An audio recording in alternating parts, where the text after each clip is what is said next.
Welcome to the Leader Lifestyle podcast, where we believe every person can achieve their life goals, better health and happiness as a result of their work and not in spite of it. So on this show, top performers will share their philosophy, their routines and their advice so you can stop paying the price of work with your health and start leading your team into peak performance. So my guest today is Rob Griffiths. So Rob is a really experienced entrepreneur, and I'm excited to dive into some of his thoughts today. And when we first met a few years ago, wasn't it, Rob? You were organising road race events, and he's a veteran of several businesses. And Rob is a big advocate of leaders looking deeply at their own behaviour. And he shares some really great stuff on social media as well. And I'm sure there's a lot more besides. I mean, you've already mentioned the game thing before we started, Rob, but I'm just excited to do this. So thanks for coming on today. Really excited to chat, Anthony. Yeah, absolutely. And so before we kind of went live, you were mentioning that you're working in video games and how you could actually gamify people's health and their motivation as to be here. So just jump straight into that, mate. Like, explain what that is and how that's come about. Yeah, so I'm working on a new startup at the moment, which is basically in the gaming industry, and it's a gaming event that we're talking. Well, we're in quite deep conversations with a few cities around the world at the moment. It's a big celebration of gaming, a meeting point for gamers, for indie developers, through to government, through to financiers, and it's actually the view that such a huge part of the world population now could be classed as gamers, whether that be Xbox, PC gaming, but all right through to Candy Crush. There's actually some real great elements there that we in terms of gamification that I feel that are gonna change the world even more so in the next few years. So we're kind of looking at all that aspects as well, and I think you see that as well with lots of elements of some of the apps you see, like Strava. There's an element of gamification, and it's understanding that as well. But I'm quite interested to see how gamification, particularly mental health as well, is something that I think that I'd love to explore a lot more over the next couple of years as well. Yeah, I think it's really kind of well grounded in motivational psychology, isn't it? The gamification stuff of triggers and cues and rewards and all that sort of stuff. How could that work with something like mental health then? I don't know. I think I've heard of some workplaces where they literally do have, on the screen, on the staff's screens, pop it like how you're feeling or whatever it may be, and it's an interesting one. I think, like, I'm a big advocate of, I wear the Whoop watch, and I do the morning about how I feel and then stuff like that. Do I feel I've got a sense of purpose? And all of that data, asking those questions and links to real, heart rate, whatever it may be. So I think, it's definitely something that I think people are working on. But obviously, I think the first and foremost is people's perception of mental health is probably quite important before you can truly gamify it as well. So yeah, I think there's a bit of a misconception about mental health being something to just be aware of and talk about, but people actually need to understand there's actions to take as well to help. Absolutely. I think there's a hell of a lot of it's quite fashionable to have a mental health charter or wherever, which is kind of led by a HR or wherever it may be. It's quite fashionable to say talk and etc. But when the reality is still quite a taboo, rightly or wrongly, definitely wrongly probably, but I think it's a taboo for people to talk about mental health. And also something that I'm very passionate about is leaders as well. I think for myself, leading businesses and having staff, investors, whatever it may be, customers, you've always got to be, to perceive to be on your game and mentally strong, where actually you're probably more, the stats show you're more likely to be affected by mental health as being a leader or an entrepreneur. So I think that's why I'm very excited to talk to you today, because I think it does start with the top with the doing. And I think some of the treatments that we say, like the talking culture, don't particularly work for C-suite and above. I think there needs to be different types of kind of therapy or wherever it may be. So I think it's great. I think there's a hell of a lot of initiatives going on in the workplace but I think it's still, there's a massive gap for leaders around health and well-being, and breaking that silence. And I kind of say, we need to shine a light on it a little bit more. So I'm quite passionate about that. Yeah, I think, and us both having athletic backgrounds, I think it's similar, isn't it, with being competitive, being a leader. You don't want other people to know your weaknesses. That probably is the taboo, isn't it? Seeing mental health as a weakness. But no, that's a cool idea, actually. I've never thought of that, actually. Rather than having an open forum, actually going somewhere else and getting yourself sorted with your own support team, and then coming back in and being healthy with your team. Yeah, I think the reality is that the just talk thing doesn't work for leaders as such. I think, as in their organization, I think, there's still got to be an element of leadership and separation. I think it's fine to talk about mental health candidly, but I think it's more about accountability group with peers. People actually experience it. I remember when I, had my kind of breakdown, a couple of years ago, and I spoke to NHS staff and they just could not understand the position that I was in. It was just alien to them, the fact of someone in his position feeling so lonely and isolated, and the guy just didn't have a clue how to deal with it. When you speak to other entrepreneurs about it and you are more open about it, it's much more easier conversation. So it's about accountability, and I think that also is from a physical health as well, physical and mental health. Having that accountability, having some systems, having that network of, I call it kind of your own mini virtual board, people who you can run ideas by, talk about your struggles, or vice versa.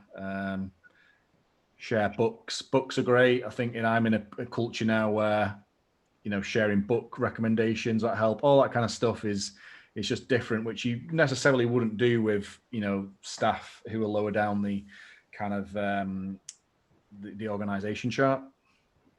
Yeah, I think I was talking to one of my mates the other day about this, actually. Like, some of the best benefits I've had of being in conferences and business masterminds is simply having other people who are going through the same sort of stuff that you can relate to, because it is something that none of my friends will understand. I don't think any of my friends have businesses, but you kind of just, they ask how things are going and you go, oh yeah, everything's going really fine. But actually, if the walls are crumbling down, you probably need someone who can relate. And the reality is, you put yourself in that spotlight straight away. When you say you're going to set up a business, you're going to have friends and family who are going to say, oh God, you should have stuck to 9 to 5, blah, blah, blah. And I kind of got this saying that, it's kind of like, once you step out the shadows of obscurity into ultimately you're in the valleys of peaks and troughs, and you've got people taking shots at you. And it's such a safe place, to be an employee, and there's nothing wrong with that at all. But I think when you take that leap, you will have friends or family who will say, well, why are you doing it? I have that now still. This particular startup isn't being monetized. My friends and family go like, why are you doing it? Why? And they don't understand it. And if it was all to fall apart, they'd be going, we told you so. So you almost have that default of everything's great, blah, blah, blah, blah, blah. And it's just because you've got to constantly have that perception of, it's kind of like a swan, isn't it? You kind of on top of the water, nice and graceful and calm, but underneath you're kicking like fucking hell. So it's a tough situation. But if you, and I still feel like that after everything I've been through personally, and having a breakdown and, very close to suicide, all of that kind of stuff because of work, there's still an element where, yeah, everything's cool, everything's going great, but what I have got now is those support networks, which I didn't have before. And that's the difference. Yeah. So a few minutes ago, you mentioned about having a virtual board of people that you could get support from. Yeah. What kind of virtual roles would they be? Obviously, one would be mental health and support there, but what other support do you think that leaders need, and what have you benefited from? I think firstly, some of these people don't even know they're in your virtual board. They're just there. So it's not like you go out and say, I'm recruiting a virtual board. I just think it's probably more an internal thing. So I think for me, it's accountability. I probably got, a good 5 or 6 people who are not all particularly entrepreneurs, actually. So I've got a guy, Liam, who I play rugby with, who's someone I talk about my fitness. We do challenges, we do all kind of stuff and that. And I've got a few friends, again, not in the business world, but, talking about growth mindset and books and share books and ideas.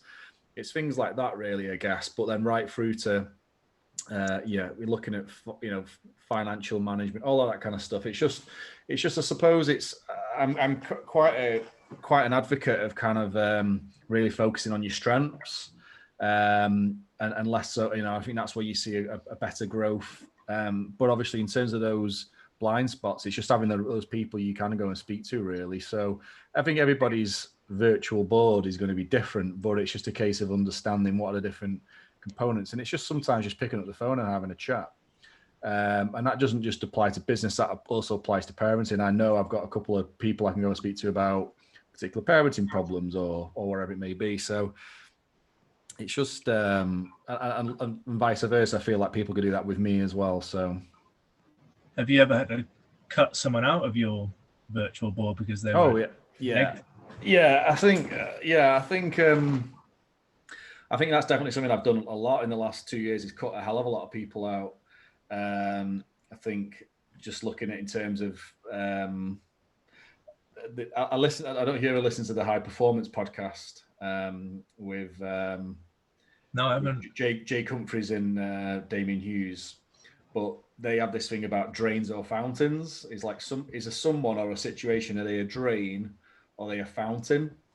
And I just get to a situation like, you're very much draining my time, my energy, or also potentially my behaviors or my reactions might be a drain to you. And I have done that in the last couple of weeks, just cut situations away and cut people away because it was just draining my time, draining my energy. And I'd much rather be surrounded by fountains and be getting something and also being able to give something as well. So yeah, I think you've got to have, I think that's quite a simple analogy to run things by. But just cut them out, or silence them a little bit. It's the same with social media. I've probably done that as well, is just unfollowed particular people or muted things where I just think, just isn't good for my health consuming that. Yeah. My girlfriend Sarah actually inspired me to do that, because she was just tired of going through social media. But instead of, it's almost like the option is just delete all the social media apps and then be a bit of a modern hermit.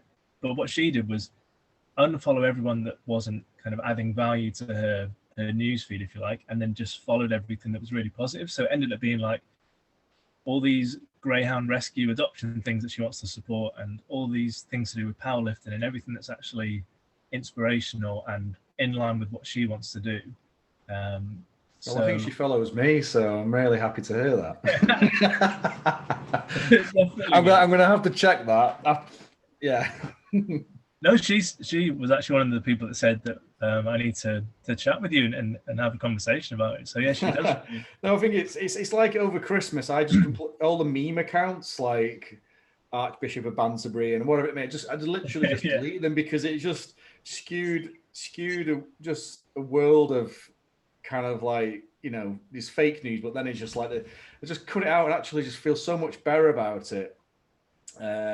So yeah, I've just muted accounts so it doesn't offend some people, and I just think it's just, you are what you consume, so, and I really believe in that, that this virtual board is very much as well, a little bit like you are the kind of average of the 5 people around you as well. And I really believe in that as well. Really believe in that. You've got, they elevate you, they ground you as well when you need to be. So it's really important to have the right people around you and the right influences, particularly if you're on a journey as well. Yeah, definitely, because you're going to become someone different, and a lot of the time people around you won't be able to see that new person you're becoming until you've actually become them. Yeah.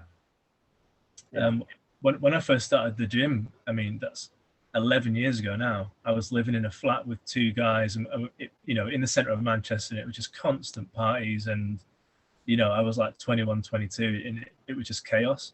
And they'd always make fun of the gym because it was in a storage container and it looked like a piece of shit, basically. And they'd always make fun, saying, "Oh, you're never going to make it out of the shipping container, or are you off to the shed to train or whatever." And I just moved out. I thought, this isn't going to benefit me, and I didn't cut them out of my life, but I distanced myself from them and got a more positive roommate, and started investing in myself in that way. And I do find that difficult because I'm not very good at confronting people and telling them how I feel. I'm more of I'll just remove myself and kind of freeze everything out, which can be a bad thing sometimes, because like we were just saying, you sometimes don't get that support then because you've frozen everyone out, or you've isolated yourself.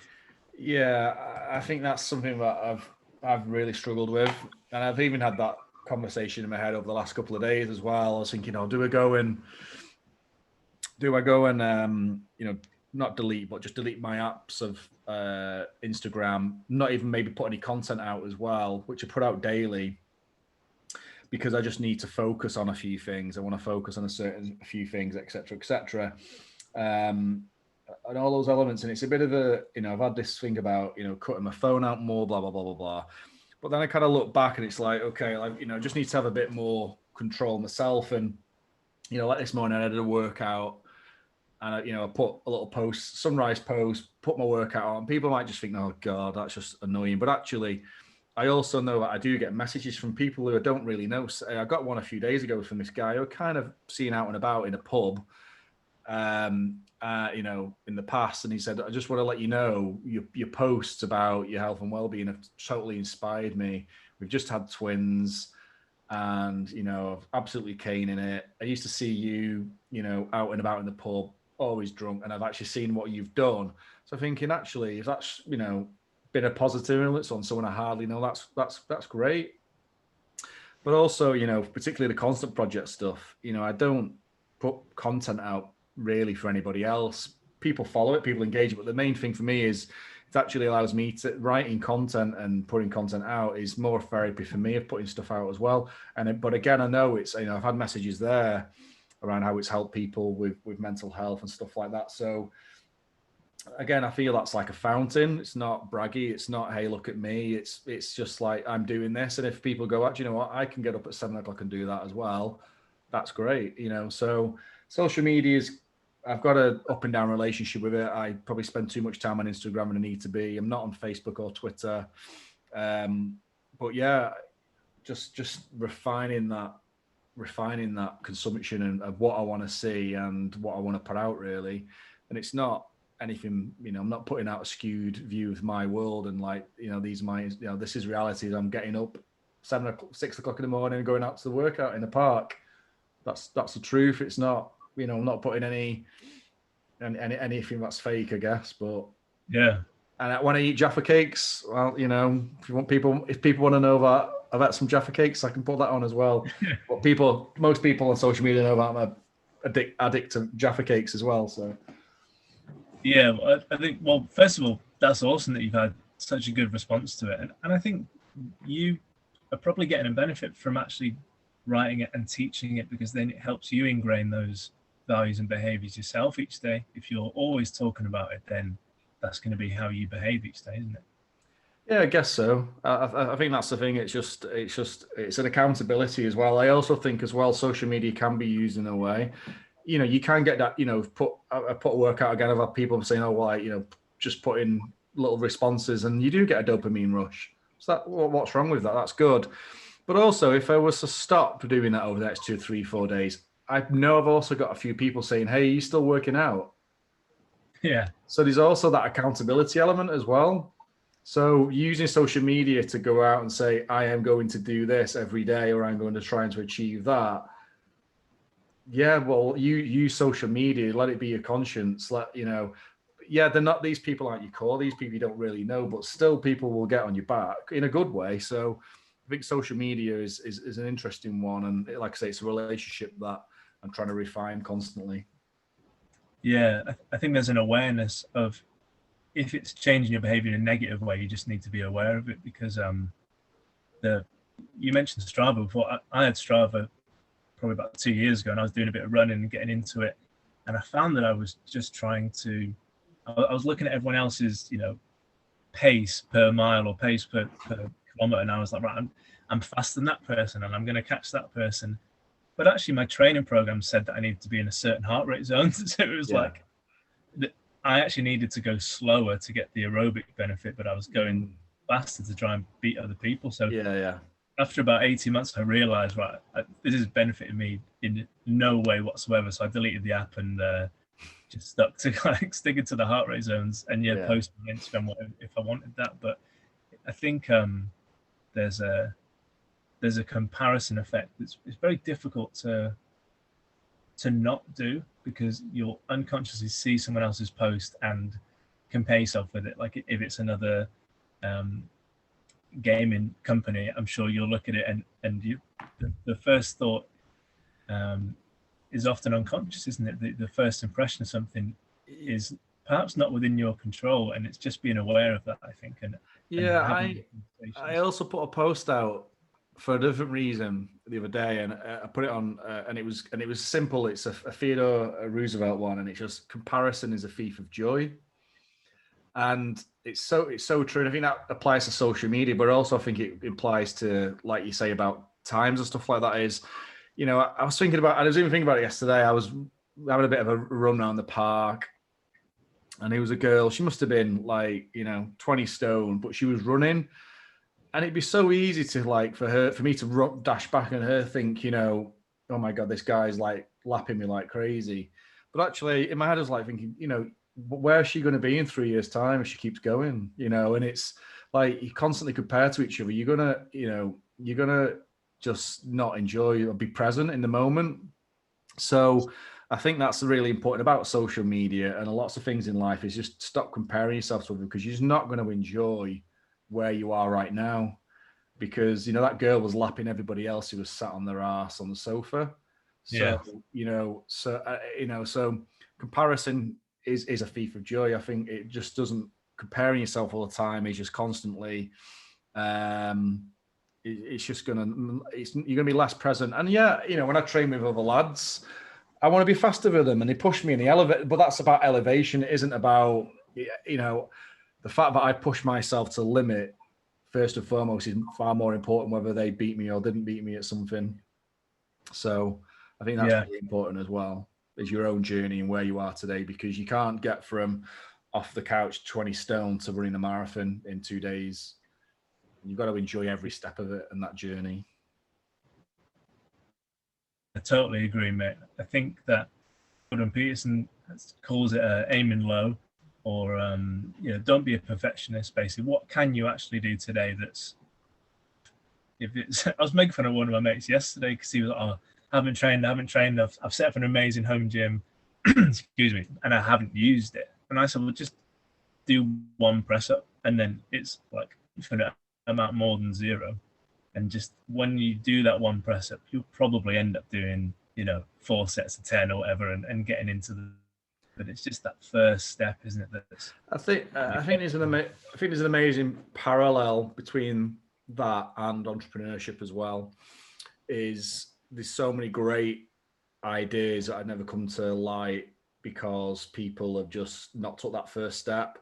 And it's the same with health and well-being. People have just never made that first step on that journey, done that first rep or ran that first kilometer because they're just too scared. And the hardest thing is always lacing up the boots and you're getting out there. I think that's the hardest thing. Once you've done that, everything else just falls into place.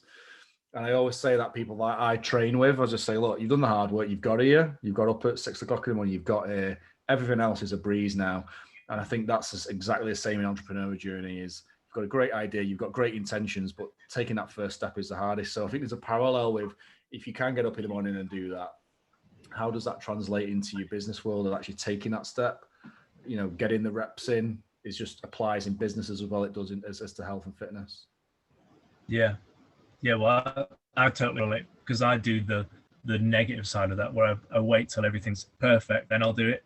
And that actually never happens. So you end up just procrastinating years of your life on projects that, I've got notebooks from 10 years ago on, I want to do a leadership podcast. And it's only this year that I'm actually, you know what, just do it. So what, I can't go to people's houses because of lockdown, just do it on Zoom, just trying to think of what's a positive thing I can actually do. And the resistance just melts away then, and you can actually achieve things.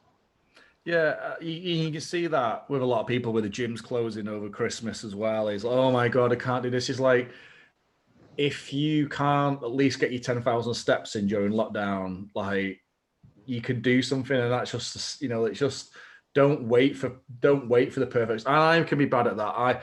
For me, February the 1st being on a Monday was like the best thing for my head. It was like, oh my God, it's so clean. It's like, this is perfect. It's a perfect storm for me. And in my head, so my head's a little bit like that as well. And to be fair, I don't know you. I think you're a big advocate of James Clear and Atomic Habits and stuff like that. And I'm really into my habit tracking. And literally, I just had a bit of a bad emotional dip with something related to work last week, and then I started to eat a bit crap, and then it was like, but it's okay because it's Monday the 1st of March coming up, and that mindset is still a bit, it's still, it kind of shows you waiting for that perfection of starting on the 1st of a month. But yeah, it's an interesting one. Always trying to wait for perfection, but it just turns into procrastination and nothing ever happens. Yeah. Do you know, have you heard of Dexter Jackson, the Mr. Olympia competitor? He's quite old now. No, I've not.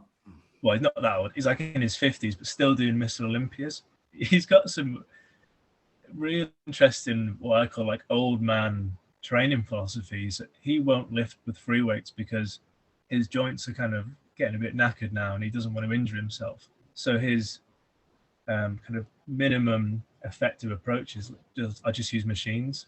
And if he's not feeling the movement of a certain chest press, he'll literally drive across town and find a different gym with a slightly different chest press that feels better on his joints that day. So his approach is really about looking after himself. And his diet is like, he allows himself one cheat meal a day, which it just sounds hilarious when you first think about it. But compared to what, I do and other people probably do when they're not tracking food, which is pretty much 100% cheat meals.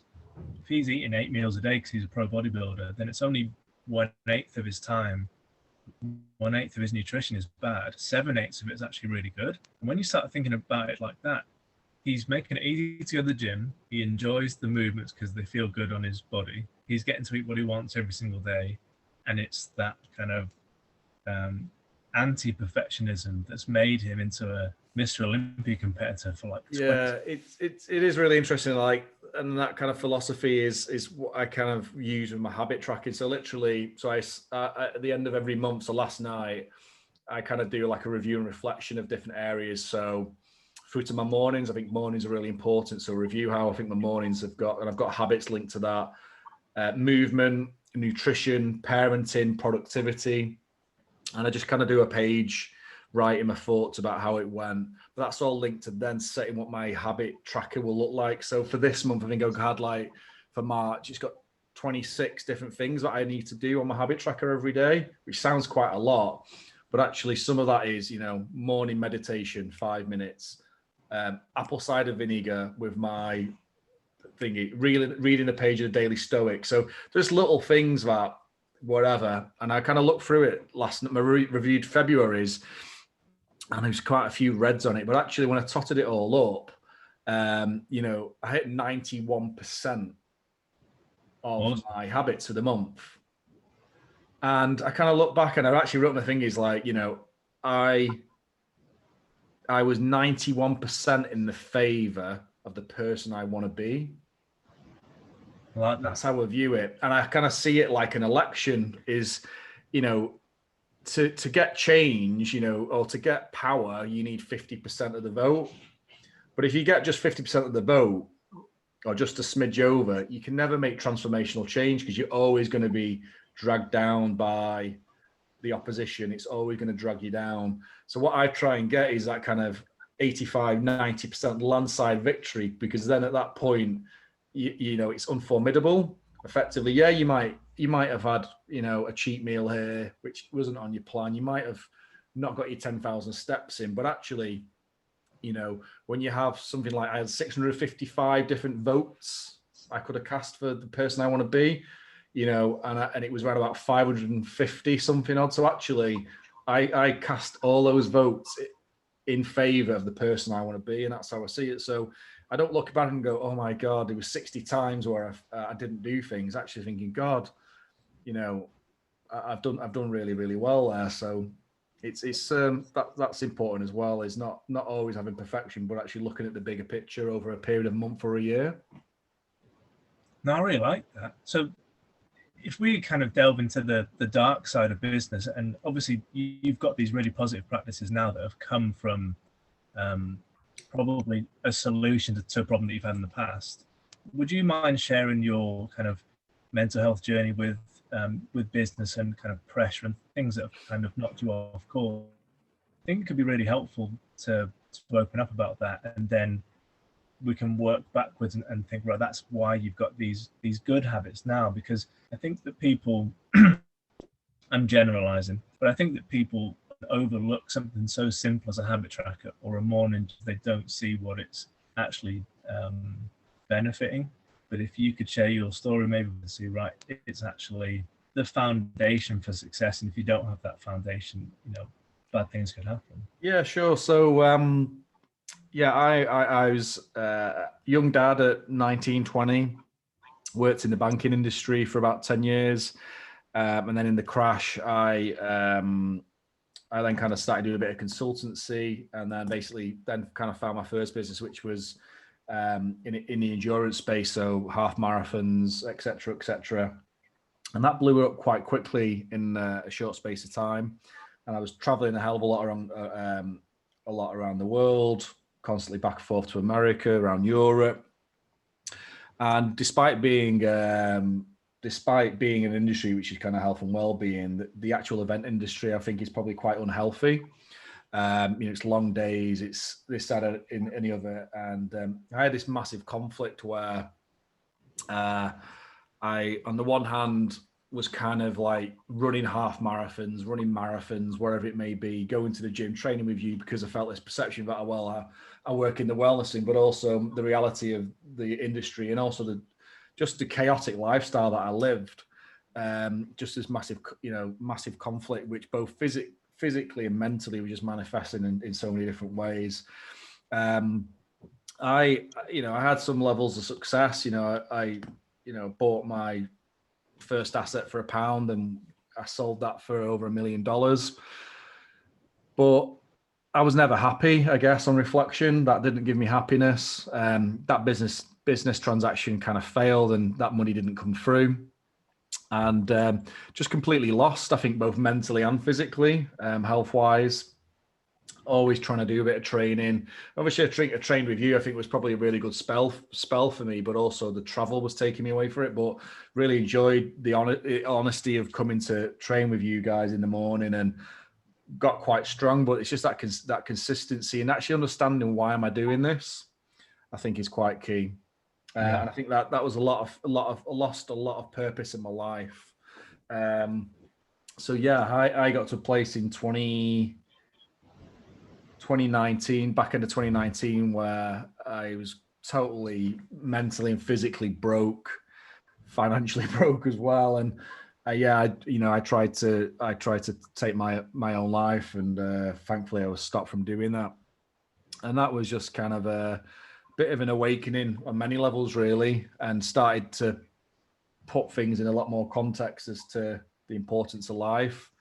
And it's took me, good 18 months now to still work out what does happiness looks like. And it's something that I'm working on every day. So what does happiness look like? What does that journey look like? And that's the kind of journey I'm on at the moment. It's nothing more like, your own mortality that makes you wake up a little bit. And and I think still, like I say, had successes, delivered some great things, got 2 great kids, great relationship with them. I think I'm a good friend. I've had some great times. So it's not all doom and gloom, but actually I think now it's just kind of stripping back what life is really about for me and what life is every day. And, ultimately what it will look like when I exit at the right time. So was it one incident that caused you to kind of have those mental health issues, or was it like a slow build up of? Yeah, I think it's a slow build up. And I think I remember being in that kind of, I was at a time when I had the first couple of weeks where I had the suicide prevention team literally coming around the house every day or so to make sure that I was safe and having those conversations. And for someone who never thought he had a mental health problem,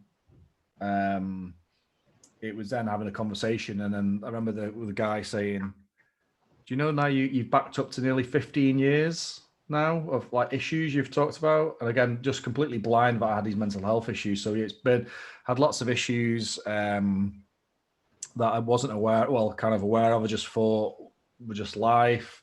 But actually, yeah, things are built up over a long time. So yeah, and I think that's the thing is people think mental health is a bad thing, but we've all got mental health. Every person on this planet has a mental health to look after. And I do kind of contextualize mental health now as more like physical health, or how people see it as mental health is we all have a mental health. We can all get mentally fit. And, I think if you was to say it like a hamstring is occasionally I get the odd twinge. Yeah. I might really have moments where it's really, really, really bad and I've really pulled it and I need to go into recovery and I need to recuperate and rest.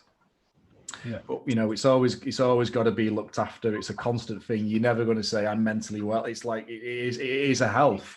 And I think that's the big thing that people get it wrong is that we've all got a mental health. We've all got the opportunity to be mentally fitter. We're always going to get a little bit. Yeah, we're going to have our flare-ups occasionally, but it's about managing it and understanding it. I think if you do have a niggle, it's probably a really good metaphor. Actually, it's easy to ignore, and it's easy to go, that's just my shoulders playing up as usual, and then 6 years later you blow your entire AC joint in half doing a bench press because you've actually not looked after it. Not looked after it, you're not resilient enough, you're not strong enough. And when some real trauma or real aggravation comes along, you're just not equipped to do it. And that's no different with a physical or mental. I went to a really good mobility course once, and they said that injury occurs when the load exceeds the tissue's capacity for it.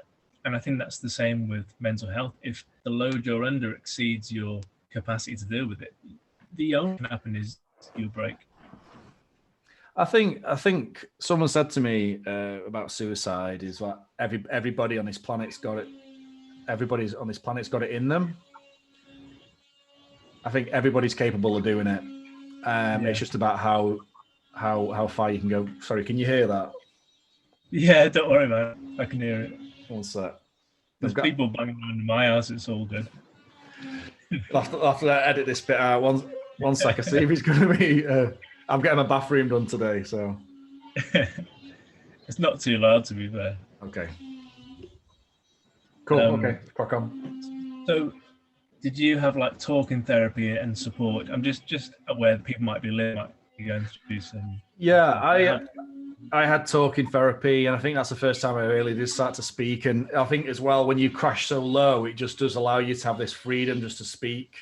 And I think that's one thing is like if you've got that low, it's just anything's like you just can be much more candid about things. Well, that was my experience. I had help, professional help. I resisted going on to medication for quite a while.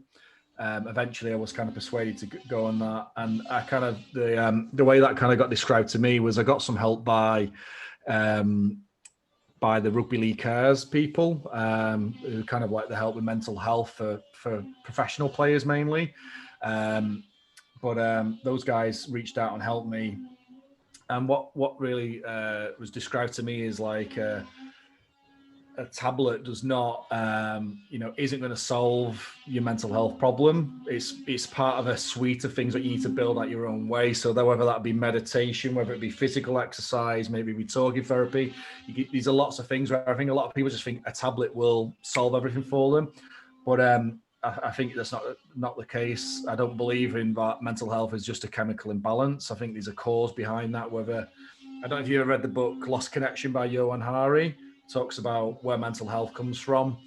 It's about a lost connection with community, all these different things. So I didn't last too long on the tablets. It was more thinking about, okay, how do I reconnect with the world in a much better place? And that's a journey that I'm on. It's a journey I think I'll be on to the day I die. And I think it's a journey that everybody should be on daily. That's why I kind of called my blog The Constant Project.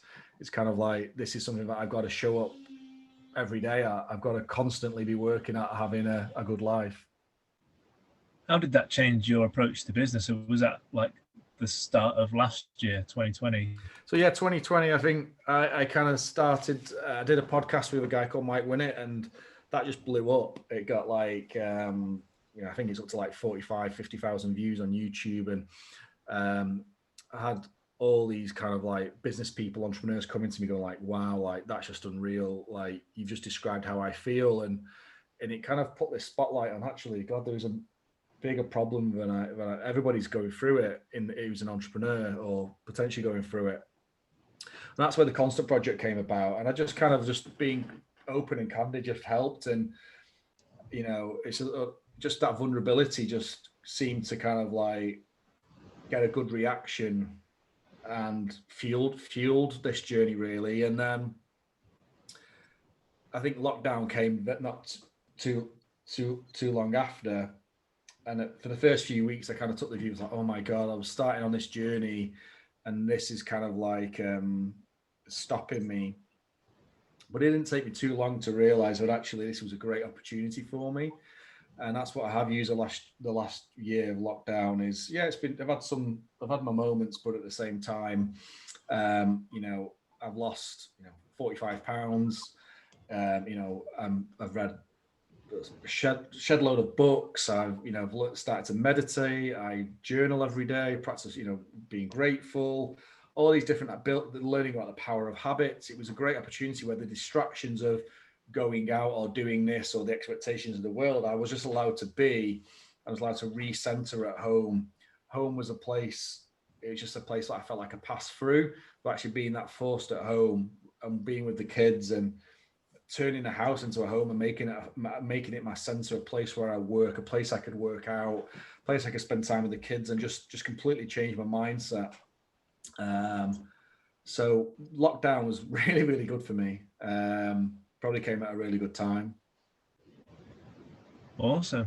And what caused you to kind of go into video games then? Was that something you've always been interested in?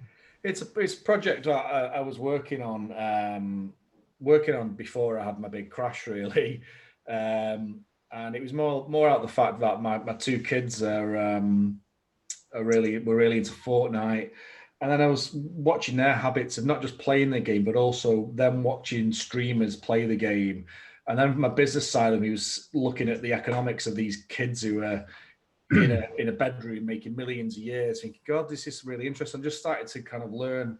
And then actually found out that actually Warrington, where I'm from, there's actually a load of developers and all this talent that's really struggling. So all these kind of things were coming to me, thinking, God, there's a massive opportunity here to maybe, my experience of putting events on and building communities is like, could we do that in a different, really powerful way? And I'm, there's some beliefs I have around about education and health and well-being, thinking, God, there are gaming events and festivals, but actually there's nothing that connects everybody together. And that's where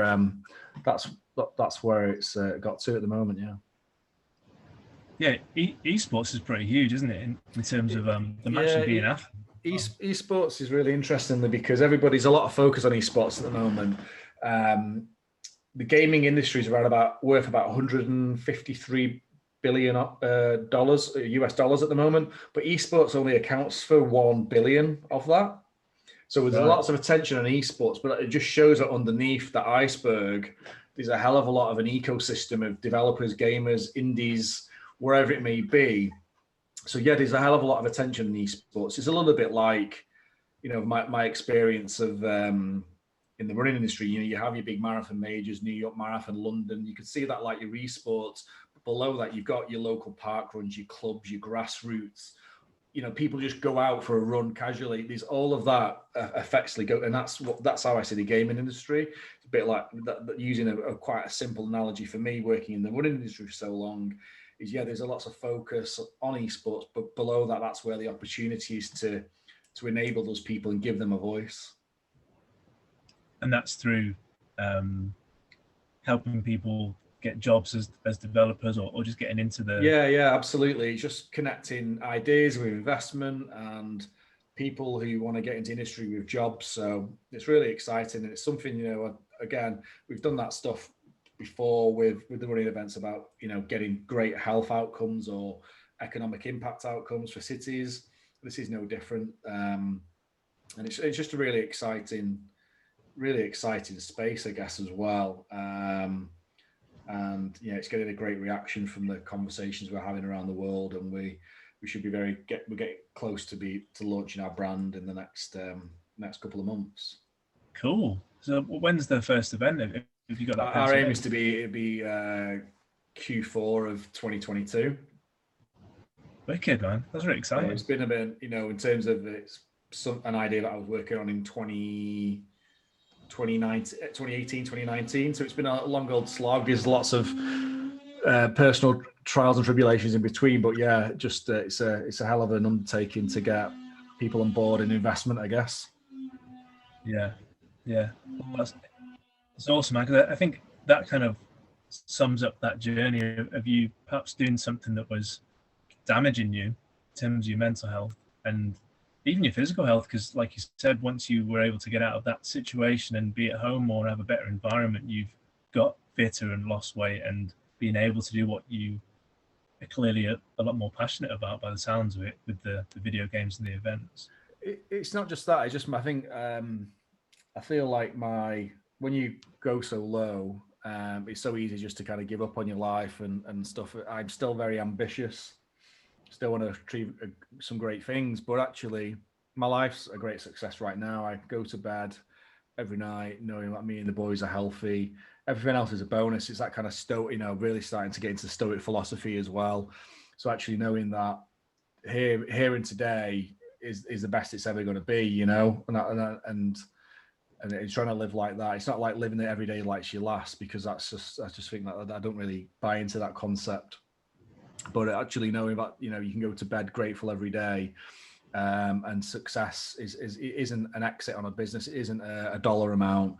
It isn't a car, it isn't a house, it's a holiday. It's actually just much more simple than that. And all those other things may be part of the journey, but they shouldn't define you as an entrepreneur or as a person or as a father. Actually, I'm not too interested in leaving a legacy behind me. I'm more interested about what my kids think about the impact I had on their life. That's the only important thing for me.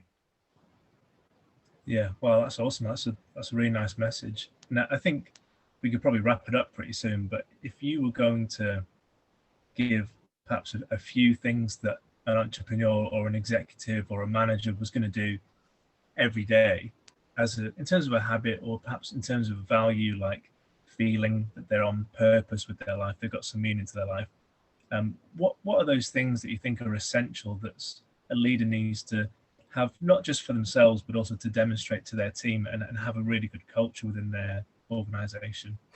I think a couple of things. I think having that value proposition. Again, buy into the Simon Sinek kind of reason for why. So having your why is really important, to remind yourself of effectively why you're doing something and what value you're going to give to the world. I think being grateful, practicing gratitude is really key as well, because you'll find that there's a hell of a lot of great stuff in your life right now, and what you're trying to achieve, it's great, it pushes you forward, actually be happy where you are right now.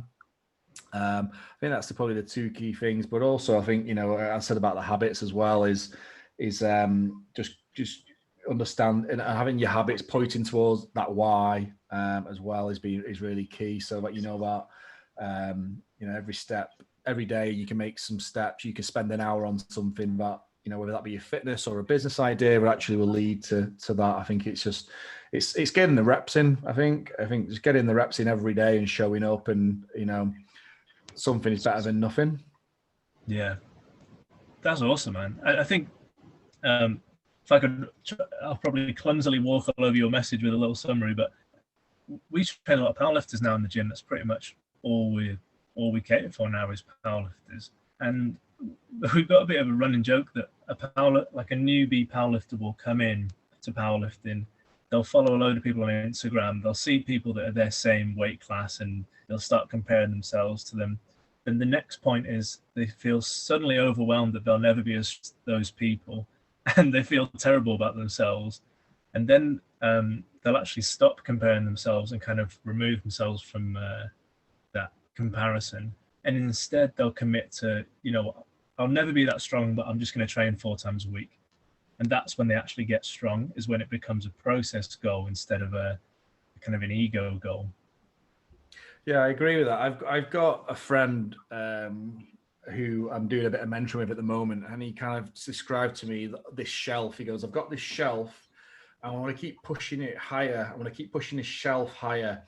And he said to me the other day, such a body, why, they've got this massive big house and car. Why can't I have that?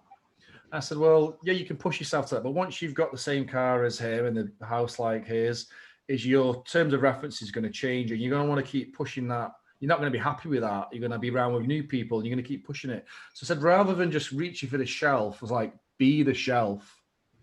Focus on making sure that on that shelf you're collecting great experiences, but make sure that you're anchored to the wall safely and securely, and just keep filling the shelf up. Be the shelf. Don't keep reaching for it, because otherwise you're never going to be happy, and you're going to just constantly run yourself into the ground. And I think that's the kind of analogy that I would kind of back up yours as well, really. Yeah, beautiful point to finish on. Thanks, Rob. So, where can people find out a bit more about you and follow your stuff? Yeah, well, I'm on LinkedIn, so you can find me on LinkedIn. I think, just search me, Rob Griffiths. You can follow me at the Constant Project as well on Instagram. So that's at the Constant Project. And that's where I put out daily content and some blogs and stuff like that each week. That's where you can get me. Well, thanks for doing this, Rob. And it's been a really wicked episode. There's loads of stuff for people to dive in. Links to the rugby league cares and some other mental health things in the show notes, and just appreciate you doing it, mate. Thanks for I appreciate the time, and love to come and see the gym when we can do, and maybe train with you, see how powerful my lifting is these days. Definitely. Back into it. Take care, Rob. Cheers, mate. Thank you.